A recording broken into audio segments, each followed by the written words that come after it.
Hi there, Catman here. Today I'm going to be doing something a little bit different than my usual cat pictures and videos. I'm actually going to be reviewing a product. So, a company called Meike contacted me and they wanted me to review this lens. They sent me this in exchange for an honest review, and that's what I'm going to attempt to do here. So, this is the Meike 28mm F2.8 E-mount lens for the Sony Alpha system cameras. Here I've got my A6000, and I'm going to be opening this up and giving it a try. So here goes.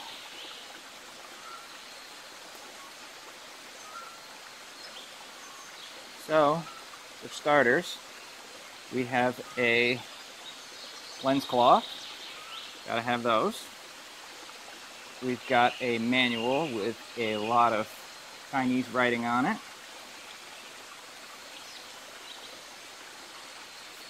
And got a nice little pouch here for the lens. And there it is. So I can already see this lens is very small. It is a full manual lens.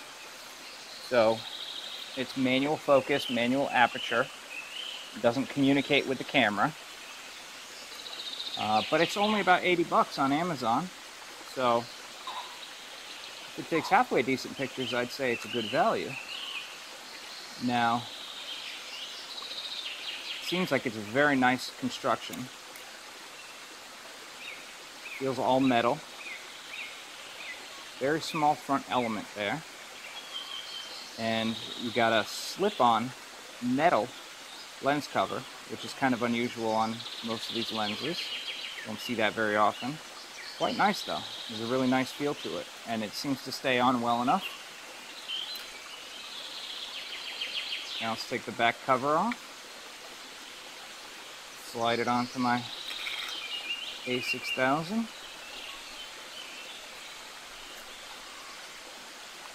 Very satisfying click. Now look at that small package. Very compact.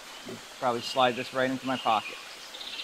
So now it does have a very nice feel to it. The rings, the focus and aperture ring turn smoothly.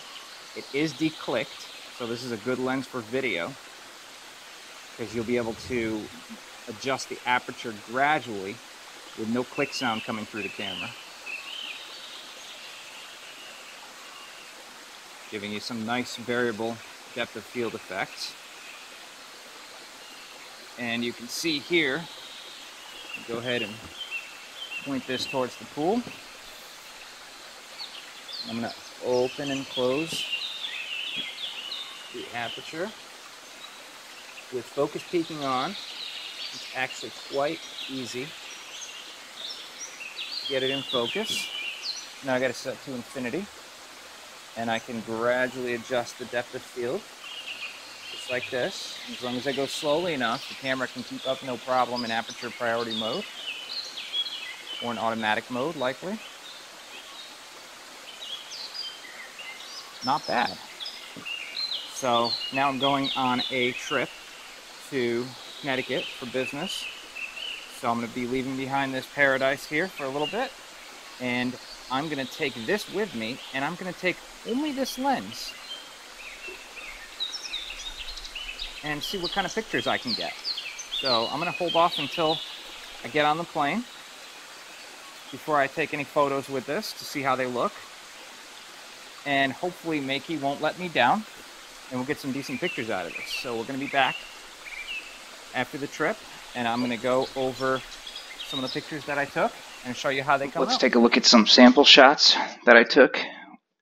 So obviously I'm in New England, so I had to get Dunkin' Donuts, and of course it's the official coffee of the Boston Red Sox. Here's a Dunkin' Donuts cup on the dashboard of my rental car. And you can see, I can zoom in, this was taken at f5.6. And we've got a pretty sharp image here.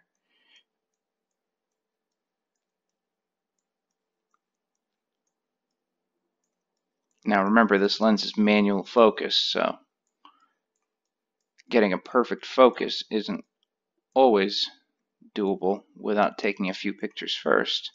I was shooting with just focus peaking on, not focus zoom, so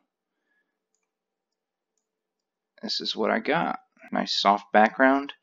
The foreground is pretty well sharp. Probably would have been better off using F8, but overall a really quality picture.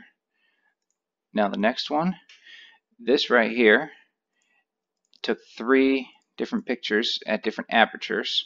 Okay, this one right here is wide open at F2.8, and if you zoom it way in, you can see we got pretty good sharpness, even with the manual focus.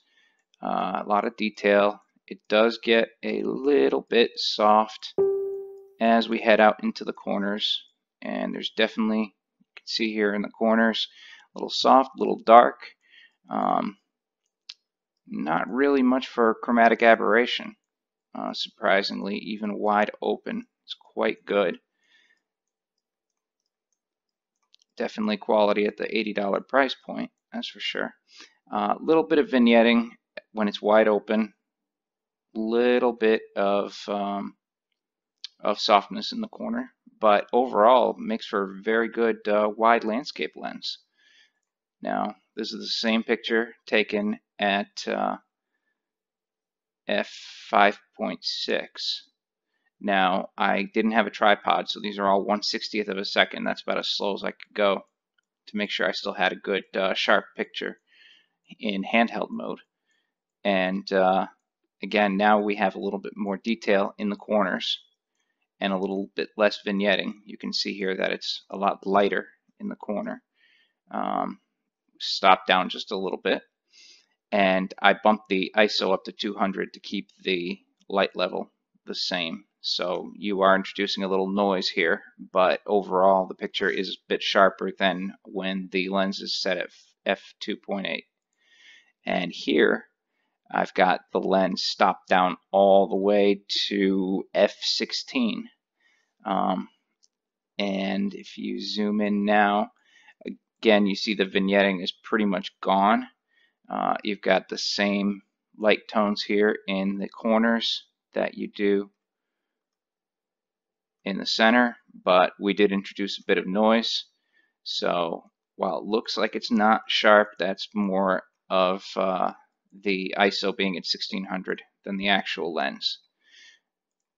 Now here's a picture I took, again wide open. This one was f2.8, and you can see I don't have the whole entire image in focus, and you can definitely see a little bit of softness going into the corner. Let's see, but overall, you can see here this area is a little bit more focused, and it's a little soft, but overall, at normal viewing, it's quite good. And you can see here in the corners, you got a little bit of vignetting going on, but it's barely noticeable and easily correctable in Lightroom or Photoshop. Detail's really good, even off from the center of the lens. And again, this is all focusing manually. Now here's, I didn't actually get a good focus on the flowers. This is one of the things you deal with when you use a manual focus lens. You definitely want to take a few exposures while moving that ring around a little bit, so you can make sure that at least one of your shots has your subject perfectly in focus. This shot came out nice and sharp, even though it's up on ISO 320, 1/100th of a second. The lighting was a little bit dim. It was an overcast day. It was pretty much overcast the whole trip. But we had a little bit of wind blowing, so this was moving around, so 1/60th wasn't going to do the trick. As you can see, again, a really solid picture. Nice soft background. And let's go to the next one. Now we've got Again, a little bit of a focus issue here, but again, that's me, not necessarily to blame on the lens. And we did have wind, which is moving this branch around, so that might be softening it up a little bit. Color's good. This is shot a little stopped down to f11 at ISO 800. So again, we're introducing a little bit of noise here. None of these images have been edited. These are straight JPEGs off the camera. Obviously, when you touch this up with Lightroom, you can tone down some of that noise. This one here is pretty sharp. Not perfect, but again, I'm shooting handheld, no tripod. This was stopped down again to f11. Seems to be the sweet spot between f5.6 and f11 to get your foreground into focus pretty well all around and still get that nice soft background.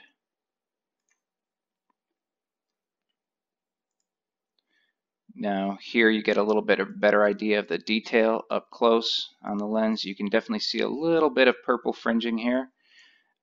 This is slightly brighter light, so there is going to be a little bit of purple fringing, but again, that can be corrected through Lightroom with a little bit of a lens correction.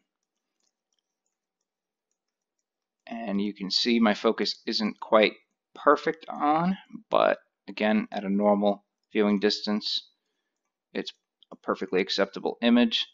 This one was taken wide open at f2.8 at ISO 100, so you're getting good representation of what the lens can do here. And here is taken through a window, so definitely a little bit of degradation from going through the tinted glass. But again, this is shot wide open f2.8, and the detail is quite good on this image. Color's good. I am down on ISO 100, but again, I'm shooting through a tinted glass. You do see a little bit of vignetting going on here along the bottom corners, and you can kind of see it up in the top left and the top right. Very minor, barely noticeable. And if we go in all the way to the edge here, you can see that even with this bright light and shooting at f2.8, we're not really getting too much any kind of aberrations or fringing or anything like that. The edges are nice and crisp. You can even make out the faces of these guys way down here in the corner. And we can do similar over here. We can read the Hertz logo on the shuttle here. You can see the cars. Yeah, it gets a little soft on the edges, on the corners, but again, really very little to complain about here, as long as you can deal with the manual focus, which I actually find quite fun to shoot with. And here's a close-up of my cat back home. Did this one at f5.6 with a 1/60th shutter, ISO 100, and the pop-up flash. Just to give you an idea of the sharpness, this was taken very close at about the closest distance that this lens can focus at. And you can see the detail here. It's definitely not lacking. That is why a cat's tongue feels like sandpaper. And you can see the individual hairs here. It is quite sharp. And you can definitely see a little bit of fringing here on the whiskers, which is going to be quite common in most conditions, except on the best of the best lenses out there.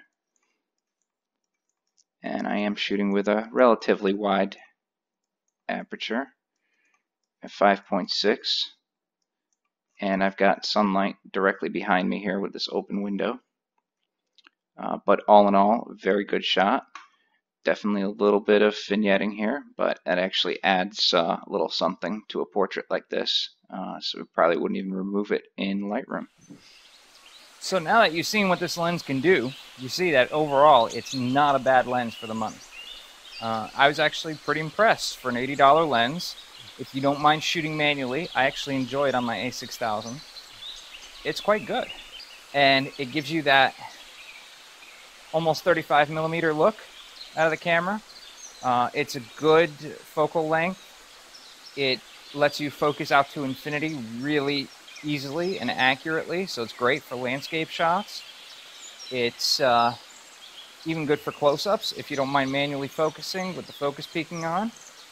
It produces sharp images, especially when it's stopped down a bit, corner to corner, and even wide open. The images are acceptably sharp in the center, and it lets in a lot of light despite that tiny front element. And the declicked aperture is actually quite a nice tool if you want to do some creative things with video. So overall, yeah, I'm happy with this lens, and I would recommend it at this price point. If you can't afford the fully automatic Sigma and Sony lenses out there, this is a really good alternative, especially if you don't use this focal length a lot and you want to have a prime in this focal length without spending a ton of money because you only use it occasionally. It's a really solid lens. If you found this video helpful, please give it a thumbs up down below. If you have one of these, please comment. I would like to know what you think of your Meike 28mm lens. And if you're interested in purchasing one, just go down to the description below. I left a link to where you can buy this. And thank you very much for checking out my review.